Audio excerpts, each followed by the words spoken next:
All right, as promised, here is the setup video. We're gonna go over what I got and just kind of give you guys an idea of what we'll be fishing out of.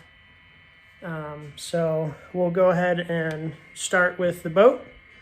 So got a 1457 here, just a nice little John, little 80s era 15 horse Johnson on the back, and a Minn Kota 55-pound thrust, trolling motor in the front.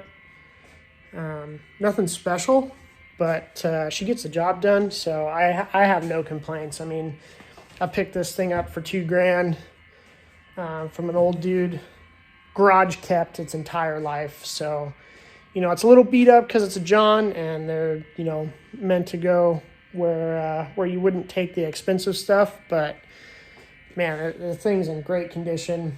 I do have a small leak, so I'll probably be doing a video soon fixing that, learning what I need to do to fix that, finding it. I have no idea where it's coming from, so it might just be a thing where I just coat the entire bottom and hope for the best. But yeah, it's been a great boat. A lot of good memories out of it already. So yeah, we'll go ahead and get into the rod setup. Get them out of my holders here. So this right here is Old Reliable. This is my first rod I ever picked up. A little Penn 7-foot, medium heavy. I've got 30-pound braid on here, and yeah, it's the Pursuit 4. For those of you that are curious.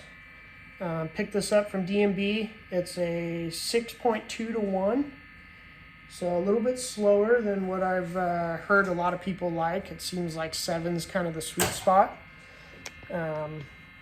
but she gets the job done, so I'm not upset about it. It's been a great rod.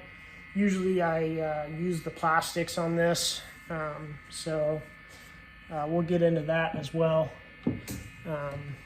But yeah, that's great, solid option when they're a little bit slower. You want to slow down and fish a little bit slower. So yeah, it's been great. Next one here. This is my Mock Smash, 6'10", medium heavy.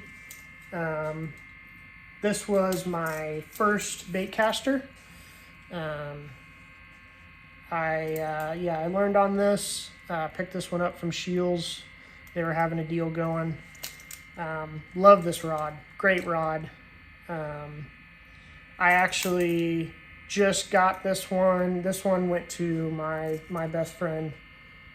So this is his rod now. He recently just got into bait casters as well.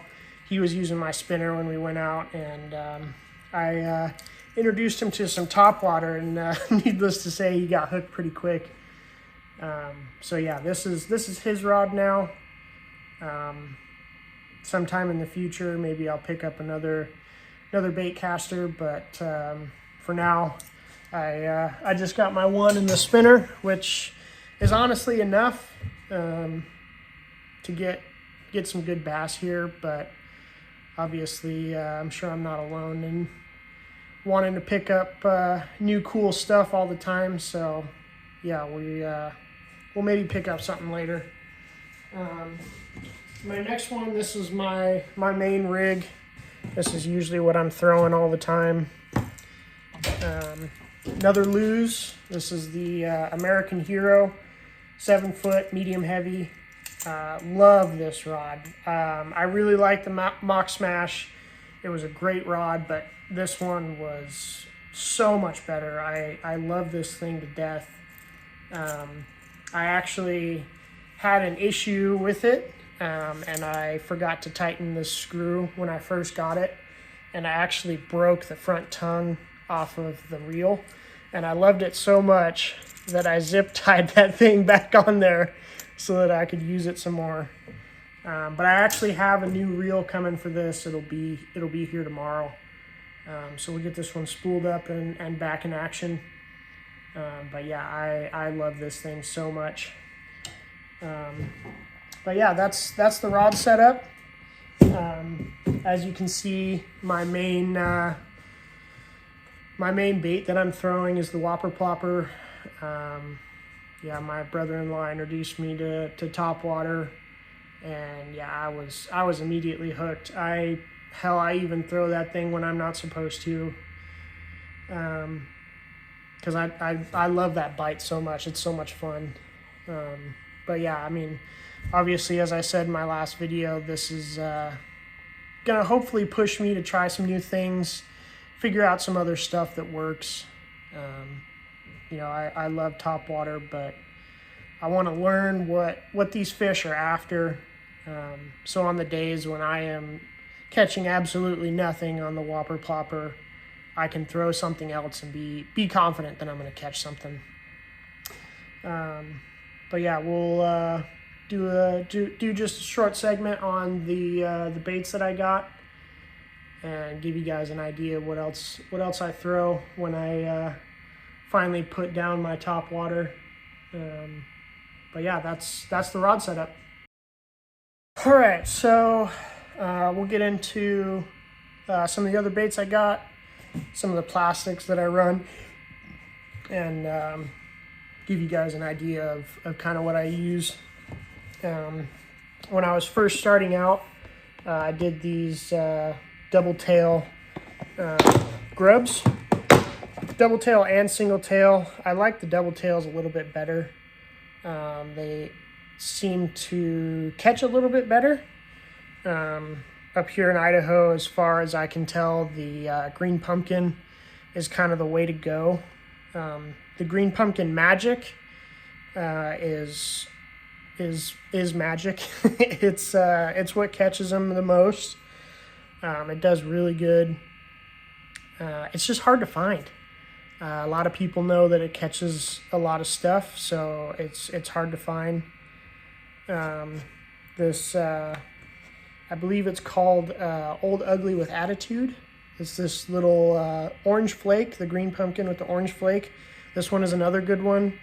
Roadkill, which I don't have any of, is another really good one. It's a green pumpkin with kind of more of a red flake. That one is another hot item. I also have some 6-inch lizards. This one is a watermelon. The watermelon itself doesn't seem to do too great, but they have I believe it's a watermelon magic with the red flake. It looks really similar to roadkill, and I think that's why it works so well. Another one that's hard to find, you know, the green pumpkin magic, the roadkill, the watermelon magic, they're all super hard to find. Everywhere I go seems to be out. So I haven't gone the online route yet. I probably could, but like I said, I've been so into throwing Topwater that I haven't looked. So hopefully that'll change with this. Moving on, the thing that when I do plastics, the thing that I throw the most are these Speed Craws. I've been loving these, the 4-inch and the 6-inch. I just Texas rig them with the little 1/4 ounce. Love these things. They work great. This purple is actually pretty popular. It works good. I've been really liking it. It catches them pretty well. Another one that you're probably familiar with is the Brush Hog. This is actually, if I can get it to focus, this is actually the green pumpkin magic. This is what it looks like, but this is in a Brush Hog. This was actually the last pack of these that I could find, so I've been using them kind of sparingly. I haven't had great luck on the brush hog, but a good portion of me feels like that's because I just don't know how to use it. I don't know the action that you need to put on it. You know, usually when I throw it, I just put the same action as a craw, and I don't necessarily know that that's the approach. So this is one of the things that you guys are going to be learning with me. We're going to learn how to use these, when to throw them, all that stuff. Another one that I use not super frequently, but when I can kind of tell that they're sitting deep, I'll throw these tubes. This is a Roadkill Orange. So if I can, there we go. This one works pretty good. I've actually, me and Mrs. Murky both have caught catfish on these. Obviously that's not quite what we're going for, but you know, it's always fun to bring another fish into the boat. It's cool to see them. So yeah, that's kind of the end of my plastics. Actually, I do have another one, but this is kind of the main rig for plastics. I throw the craws quite a bit. I like them. They're pretty affordable. You get quite a few of them, so it makes for a good setup.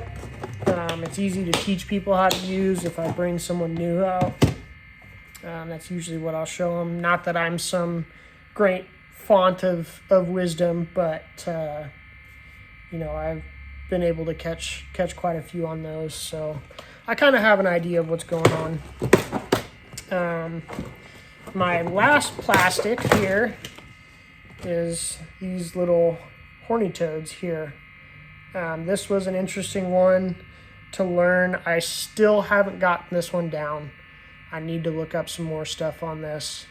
Really fun bite when you get them to bite this. It's pretty similar to a topwater, which I feel like is more how these are supposed to be used. But I just kind of let it sink and just drag it up through the water every once in a while. It seems to work really good. I had some issues with these when I first got them, just because I didn't know what I was doing. When I first used them, I just put them on this this offset hook here. That's what I use for all my craws, and man, I could only get like one bite out of those horny toads, and they'd just blow off of that hook. Either that, or by the time I got them in, it was so torn up that I couldn't use it again. I mean, it was just dead. So the tackle shop that I go to is actually called the Tackle Shop. It's on Garrity. If you're ever in the Nampa Caldwell area, great place to go. I'm not sponsored by them, but it's a great shop. They got a ton of stuff. The staff is super friendly. You know, I went up there just in passing and was like, hey, you know, I love these. Is there anything I can do? And, you know, instead of brushing me off or just, you know, pointing me down the aisle, the guy came out from behind the counter and pointed me to these screw hooks. And, you know, it kind of explained the logic behind it and how to use them, how to rig them. Great guy. Really love that shop. I don't know for sure because I haven't really talked to him too much. Usually every time I go in there, they are slammed. So I try not to take too much of their time. But it seems like it's a husband-wife team, and they do awesome. They're such good people, nice, friendly people. So definitely recommend them. Check them out if you're ever in the area. Great guys. But yeah, the last little bit I got here, got another couple of whopper ploppers. Obviously, my favorite bait. So I got this more trout colored here, and then I got perch I haven't caught a bunch on this. This one does pretty well. The most common that I get is on this bone color here. That's on my buddy's rod. These are hard to find. This was actually the last one when I went to the tackle shop. That was all they had. My buddy had already had a pretty worn out one on his rod, so I just gave that to him. And I ended up picking up this black and yellow that I'm sure you saw when I showed this rod. It does pretty good. It's not as good as the bone, but it it gets it done, so I'm not upset with it. And then the newest one that I just picked up, topwater frog. This is what I'm planning to do for my first video. We're going to learn how to use one of these, when to throw it, when not to throw it. I know nothing about these. I've watched a lot of videos on people using them just to try and get an idea of how to throw it, what the action is, where to throw it. The main thing that I've learned is that you got to be patient with these. With the whopper plopper, as soon as they blow up on it, you can pretty much just set the hook and they're in. But this, you got to kind of give them time to swallow it. So, yeah, gonna be learning that one. I'm planning on this being the first video. I'm not quite sure where we're going to go yet.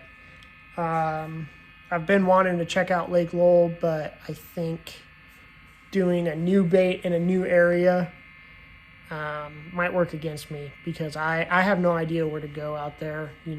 I've looked up some waypoints that people were dropping. But obviously, I can't speak to the credibility. I know these fish move around a lot too.